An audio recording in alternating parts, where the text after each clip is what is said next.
Hello viewer, today we are in Health Talk Show and we are discussing about trauma. Many people do not understand what trauma really is, and today we are going to unveil every mask about trauma, and I'm sure you are going to enjoy the show. I'm your host Lucy Wanzakariuki, and in the house with me are beautiful guests who are going to introduce themselves, and I'm going to start from the farthest corner. Welcome to the show. Thank you.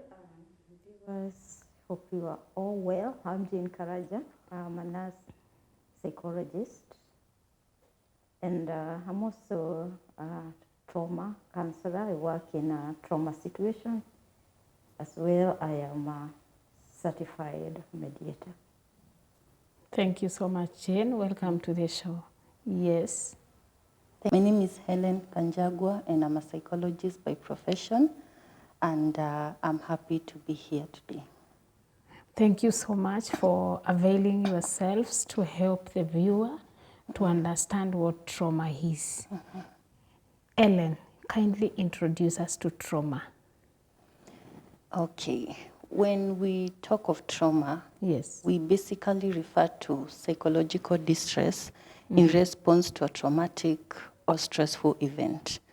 So basically it's that psychological response to a traumatic event that occurs. Yeah. So it's not physical. Like, for example, you've gotten a fracture. Where is the trauma coming in? The fracture, you know, when we talk of traumatic experiences, for example, serious medical conditions can be part of it. The exposure to that fracture can be traumatizing to the mind. Yes. So you can respond physically, but mostly it's the psychological aspect of it. So for the sake of the viewer, trauma is not physical. No. It is all in the mind. Yes. Thank you so much for that. Jane, do we have many people who are undergoing trauma, or what is the burden in the country, nationally, regionally, or even in the globe? Okay. For those who have done researches, could be allowed here. We've not done a lot of it, but the little that has been done, like everyone has experienced trauma in Every their person. life. Yeah, every 100%. person. Yeah, every person. Yes. You know, when percentages go to 80s, between 60s and 80s, you can tell that it's almost like every person here has experienced trauma. Yes. There was a time research was done, and it was being said 1 in every 4 person suffers from a mental illness. A mental illness is inclusive of any traumatic, Yes. psychological event that has affected that person. So the scope is high. Yes. Yeah, the scope is high. The burden is big because people have not known how to handle trauma. Yes. Or they even don't know how, when they are traumatizing each other. Yeah. Okay. And then you've told us that something has to come so that one is now in traumatic period or experience. What are some of these things which could put somebody into trauma? When you talk of the things that could expose one to trauma, we generally refer to life experiences. And this can range from traumatic work events. For example, the military, those in the medical care. There are scenes that register in the mind and can be really traumatizing. We talk of natural disasters, for example, flooding, you know, the tornadoes, the earthquakes. They also leave some traumatized. We also talk about, like I had mentioned, serious medical conditions, which sometimes leave people admitted in intensive care units. By the time these patients are being discharged, some of them become really traumatized because of the incident. We talk about child abuse. This particularly refers to neglect. You know, when you're neglecting your child, you're doing more harm because by the time they're growing up, they will grow up being traumatized people. Yeah, sexual exploitation is also another thing. Exposure to, for example, stabbing, you know, people being stabbed, mugged, you know. Also torture. For example, people have been tortured. They also experience trauma. So it's basically experiences that leave us feeling so, like our mind feeling so incapacitated. Yes. Yeah. Now, trauma is all about the mind of a man, Yeah. which means something must have happened. Are there people who are more at risk of developing trauma than others, Jane? Yeah, there are people who are at risk of developing trauma more than the others. Yes. And basically, if I have to start off, could be the the personality of that person. Mm-hmm. There are people who they are thrown off balance by small events. Mm-hmm. Yeah, they are told something and it's like they wanna have the ground open up and they are swallowed. Mm-hmm. There are those they will go through many experiences and it's like, we are used to that. Just that. Okay, that person's personality will help a lot. Then the other is the environment that they live in. Like those, my co-guest has talked about these people who worked in armed forces. People who go to work, of course, they are more exposed to trauma because of those things that they are seeing and those things that they are doing. They are there killing, they are throwing bombs, they can see people being raped. It is never easy. It is never easy for them. People who come from abusive families, okay, the lifestyle, we are talking about that environment. How is the home environment? They become so prone to being traumatized. People who are abusing drugs, okay, people who are they don't have the scope to cope with many things. Yeah.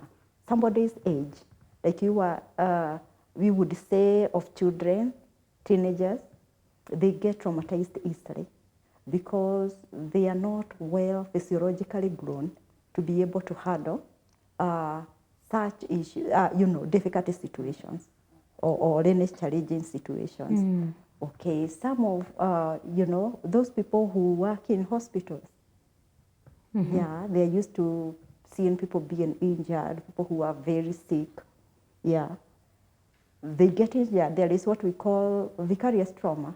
You're used to seeing people getting injured. Even counselors, surprisingly,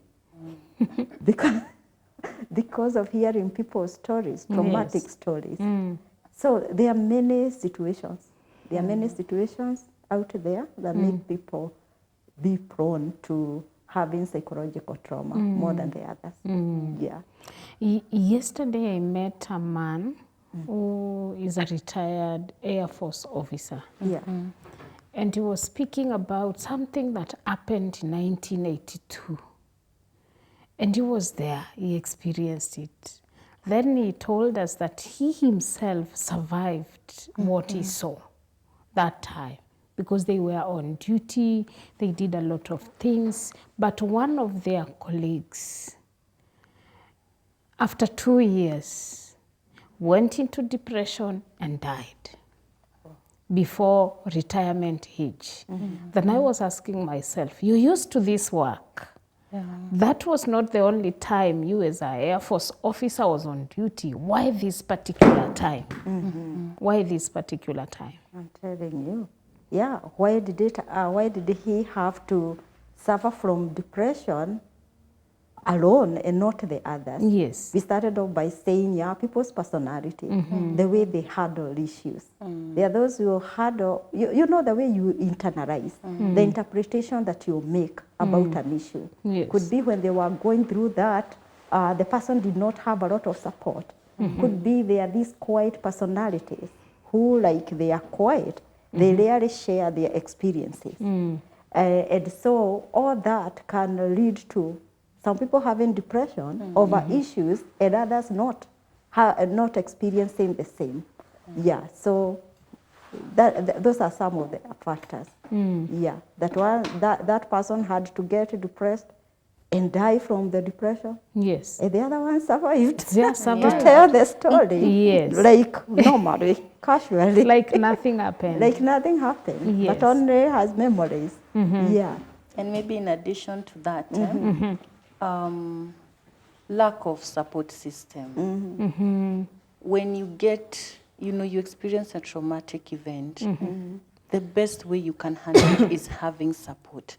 So you find that people who don't have support during that period are more predisposed to developing trauma, as opposed to those who have good Who support. have support. Yeah, and also the coping skills, Yeah. like she has said, the way they process, the way you're going to cope afterwards. Because if you're going to indulge in substance use, then you'll add more harm. Yeah. Yeah, so those with positive coping skills are at a better place of not developing trauma. Yes. Yeah. Yeah. Okay, now, are there types of trauma? Yeah. Yes. Jane.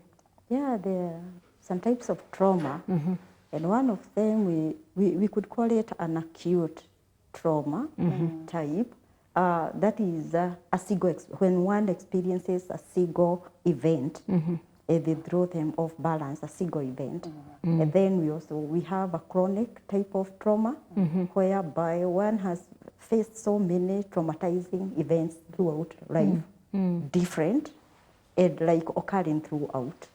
It could be from sicknesses, it could be from child abuse, war, terrorism, being exposed to many kind, also natural disasters, things like that happening around that person's life.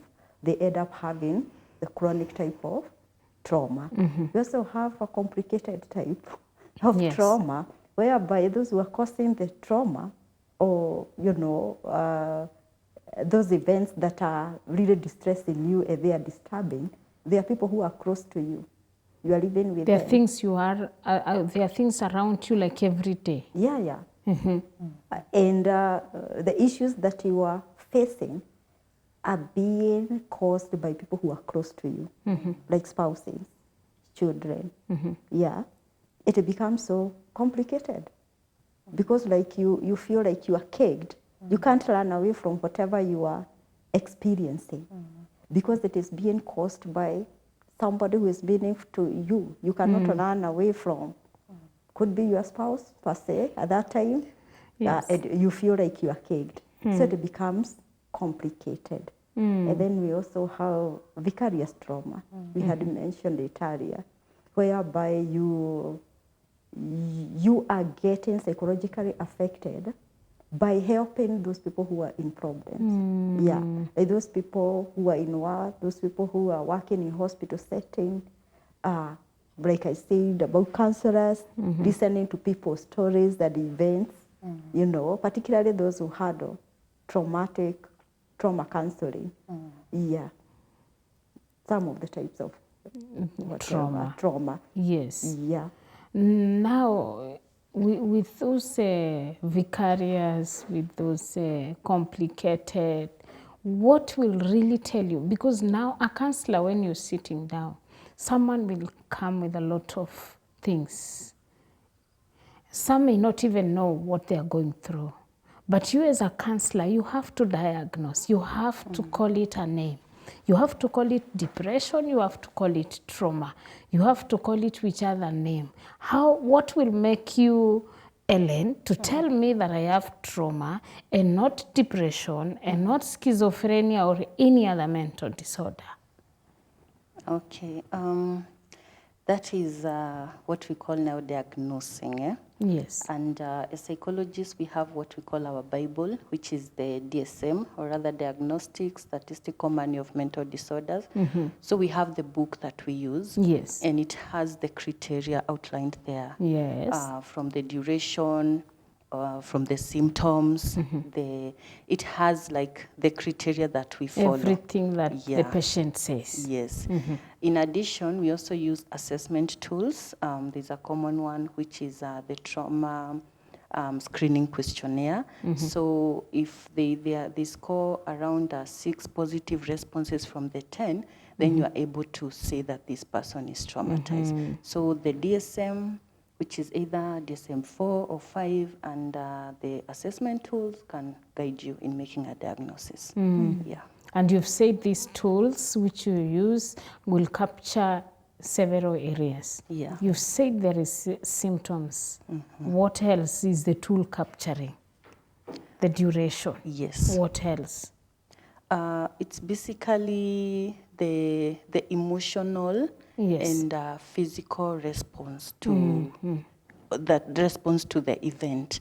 So because we have like for example, when you're talking of trauma, we have five key things we check. Yes. And the first one is you being involved in the incident or witnessing it. Yes. And another thing will be avoidance. You find that this person tends to avoid the cues, the reminders, any situation, place, or person. We also have hyperarousal.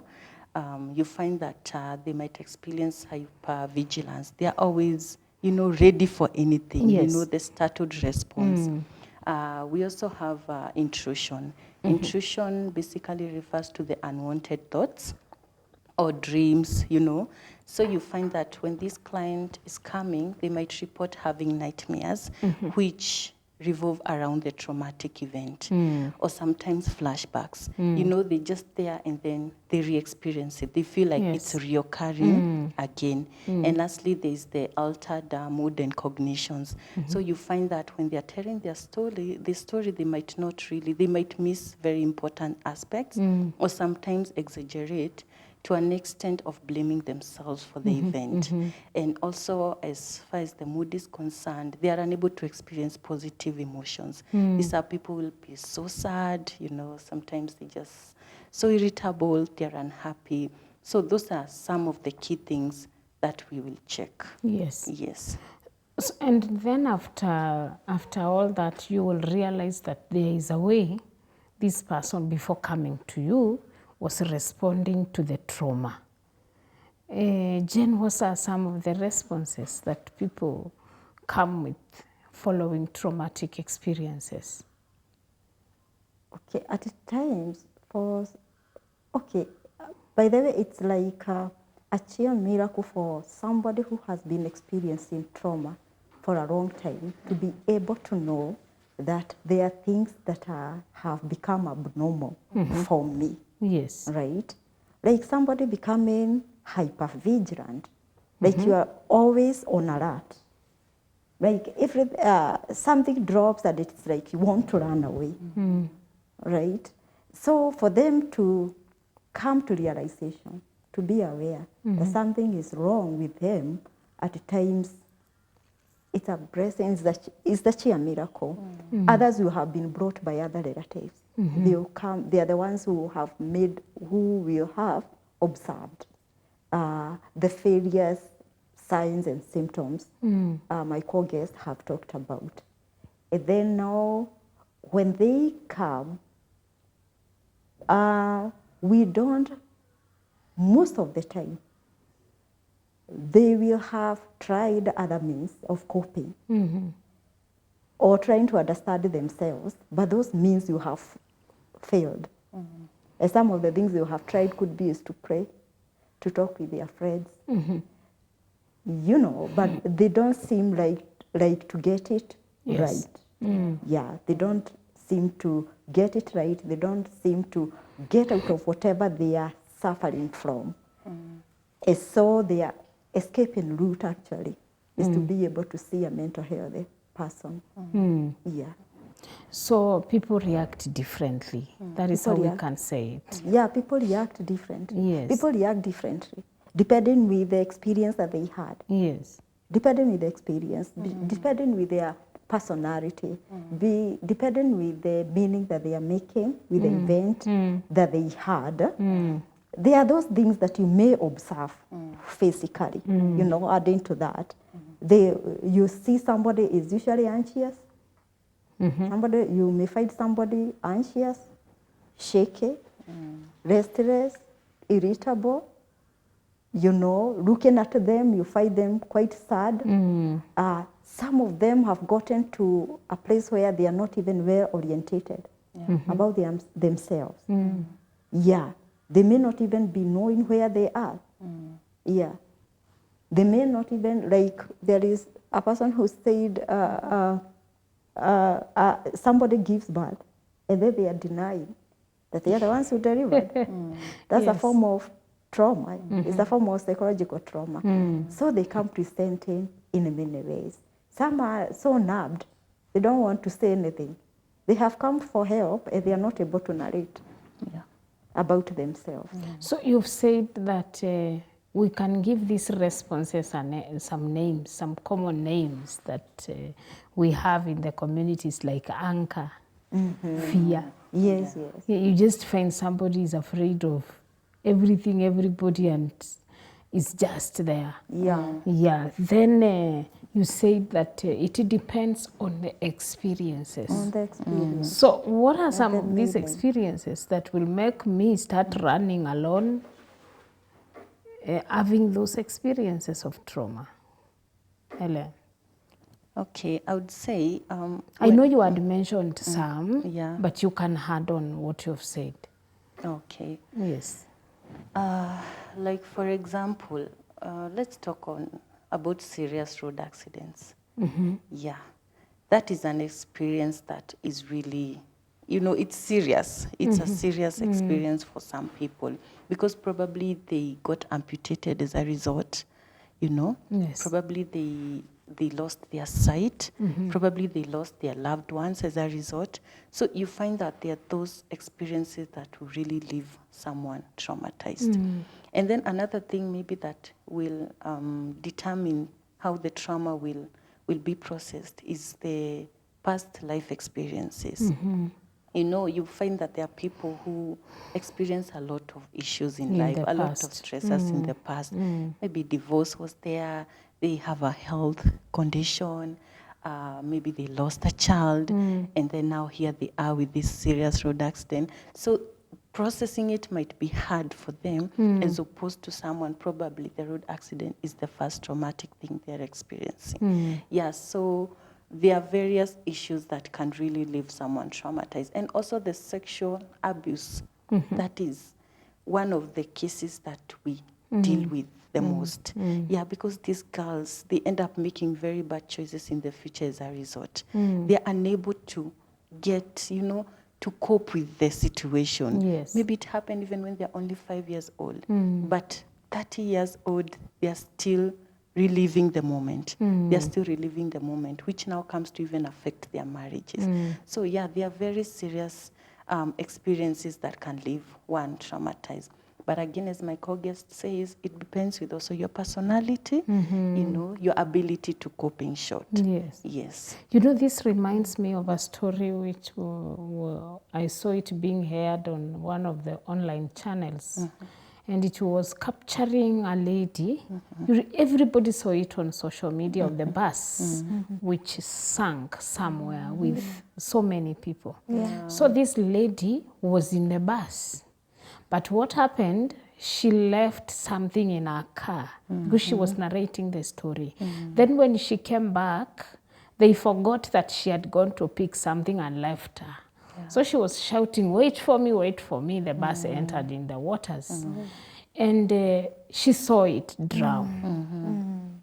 She was there. 11 members of the family were her close relatives.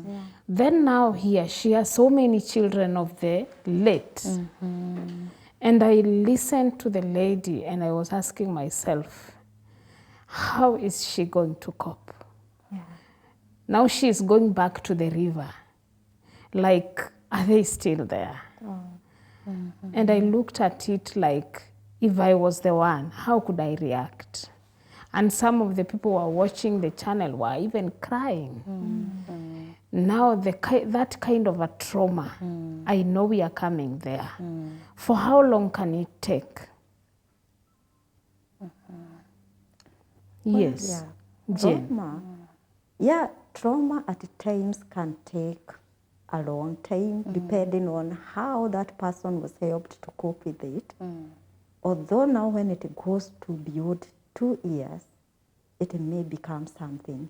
So what health workers aim at is to attending people who have gone through trauma as early as possible.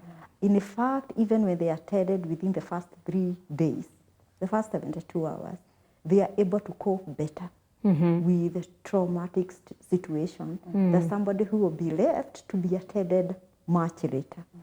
Yeah, because now when it comes to what we call post-traumatic stress disorder, it becomes so complicated to manage it. Because even those who are going through it, they are not able to understand themselves fully. However, they still resolve the issue. But one of the things that help somebody to cope is to be able to help as early as possible. And definitely they need a lot of support. They need a lot of support.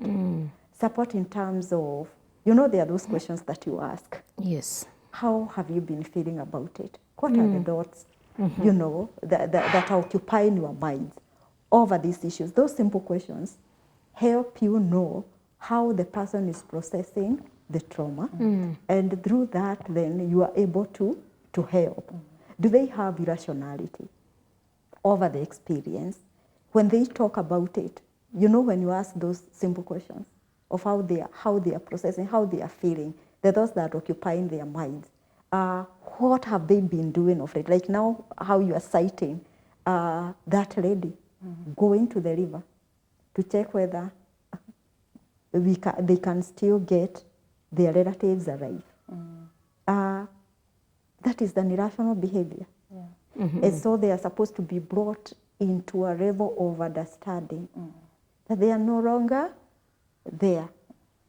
And they are told over and over again. And they are made to be helped to understand, to come to, in terms of with the reality. Going to the river, they are subjected to the story again, how the event happened, how they were drowned, how they did not survive. And if they are not able to believe, even helped to visit the graveyard, yeah, to see that these people do not actually survive. By that kind of exposure helps them. But then they have to be with somebody who is helping them make meaning, giving them an irrational, trying to restructure their mind, the way they are thinking, the way they are feeling about something. But if again, you know, it can be beyond somebody's scope of coping. They're still feeling so overwhelmed. They're still, yeah. Restructuring is what you've talked about. This is GPS TV Africa. You're watching our talk show, and we are going to continue after break on how to cope, how to get psychotherapy over trauma.